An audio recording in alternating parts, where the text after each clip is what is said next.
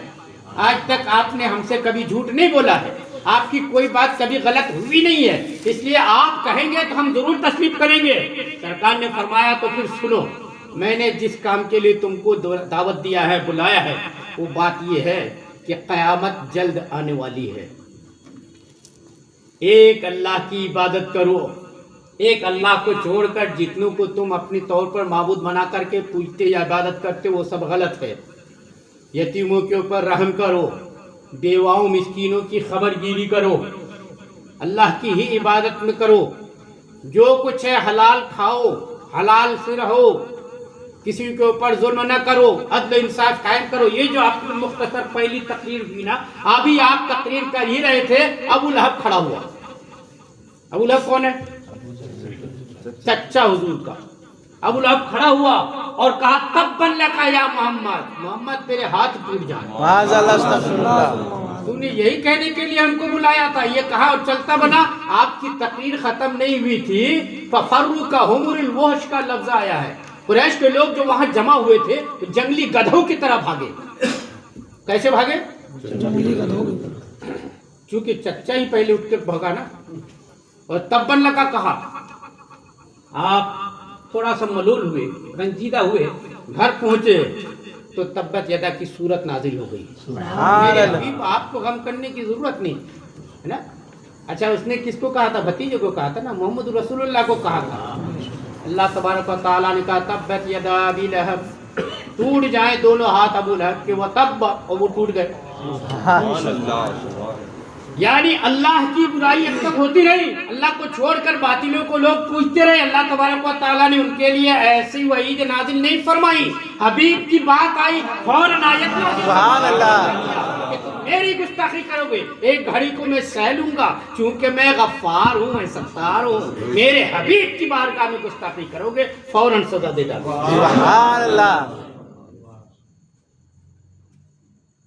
ابو لہب کے خلاف پوری آیت نازل ہو گئی، پوری صورت نازل ہو گئی۔ اور اچھا خالی ابو لہب ہی نہیں، ام جمیل کے بارے میں بھی۔ ام جمیل ابو لہب کی بیوی۔ ابو لہب اچھے تاجر تھے، دولت مند تھا، پیسہ تھا، سب کچھ تھا، اس کی بیوی کے پاس بھی بہت پیسہ تھا، مگر دشمنی میں کمی نہیں تھی۔ ہاں وہ لیبر مزدور لگوا کر کے کام کروا سکتے تھے، لیکن حضور کی دشمنی والے کام نہ وہ اپنے ہاتھ سے کرتی تھی۔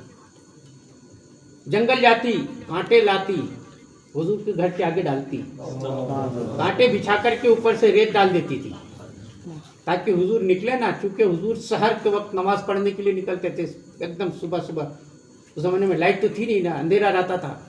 حضور سحر کے وقت نکلتے تھے تو حضور کے قدم مبارک زخمی ہوتے تھے، اور اس سے اس کو مزہ آتا تھا۔